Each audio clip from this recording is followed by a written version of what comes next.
ते म्हणतात ना, माणसाची परिस्थिती ही गरीब असली तरी चालेल, परंतु माणसाची स्वप्न आणि माणसाची कष्ट हे नेहमीच श्रीमंत असायला पाहिजे. आणि हेच दाखवून दिलं आहेत जालना जिल्ह्यातील भोकरदन तालुक्यातील जळगाव शिवनगरी येथील भिकन रोजेकर सरांनी.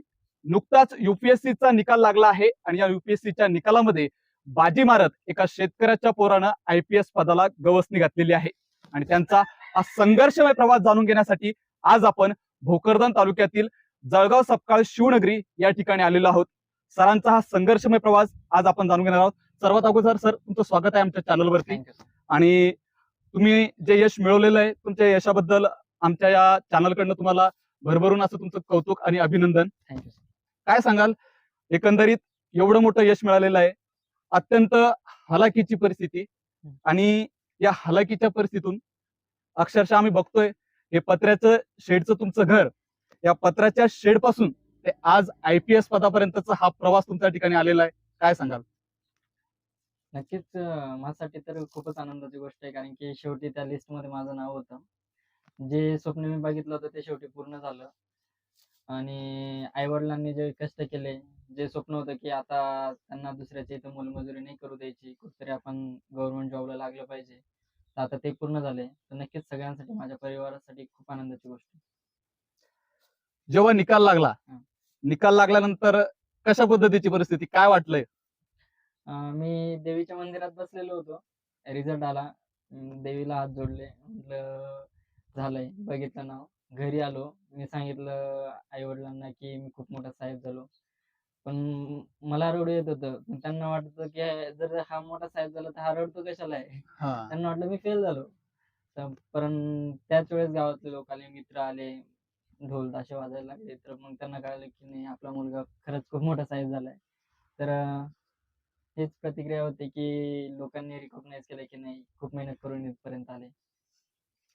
एकंदरीत यामागचे तुमचे कष्ट भरपूर आहे आणि तुमच्या यशामागं आई वडिलांचे कष्ट या ठिकाणी भरपूर आहेत. ज्यावेळेस आम्ही या ठिकाणी आलो आणि इथल्या नागरिकांना विचारलं तुमची अत्यंत हलाखीची परिस्थिती, आणि या परिस्थितीत देखील तुम्हाला डगमगू न देता तुमचे आई वडील तुमच्या पाठीशी खंबीरपणे उभे राहिले. आणि ज्या वेळेस हे यश मिळालं हो. त्यावेळेस एकंदरीत आई वडिलांच्या चेहऱ्यावरती एक निश्चितच आनंदाचे अश्रू त्यांना या ठिकाणी आले असतील. काय प्रतिक्रिया होती आई वडिलांची? त्यांना तर पहिली गोष्ट माहीतच नव्हतं, की मी कोणत्या गोष्टीचं प्रिपरेशन करतोय, आणि रिझल्ट लागल्यानंतरही त्यांना फक्त एवढं कळालं, की हा मोठा साहेब झाला. पण काय झालं हे काही माहीत नव्हतं. ज्यावेळेस लोकं आले, मीडियावाले आले, घरचे लोकं आले सगळे. त्यांनी जेव्हा सांगितलं, की भिकन IPS झाला, त्यावेळेस त्यांना म्हणजे खुशी, ते म्हणतात ना, आनंद अश्रू अनावर नाही. ते तसा तो प्रसंग होता. आणि काल त्या रॅलीमध्ये वगैरे त्यांनी बघितलं, की पूर्ण गावात एवढा जल्लोष वगैरे, गावात यात्रा होती. यात्रेनिमित्तही सगळे लोकं आले. त्यांनी अभिनंदन केलं. तर खरंच त्यांनाही खूप असं वाटतंय, की नाही, त्यांनी जी मेहनत केली होती, त्याचं कुठेतरी फळ भेटलंय. एकंदरीत तुमचा हा प्रवास कसा होता? तुमचं शिक्षणानंतर तुम्हाला कसं वाटलं, की आपण UPSC ची तयारी करावी आणि या रस्त्याकडे जावं? 2016ला जेव्हा माझी 12वी झाली, माझा एका मार्काने MBBSचा गट राहिला होता. त्याच वर्षी अन्सर शेख IAS झाले होते. तर ते न्यूजमध्ये सतत तेच येत होतं, की रिक्षा चालकाचा मुलगा झाला, IAS असं झाला. कलेक्टर. तर त्याच वेळी मी ठरवलं, की नाही, मी आता BDS नाही करणार, मी परत रिपीट नाही करणार नीट CET वगैरे.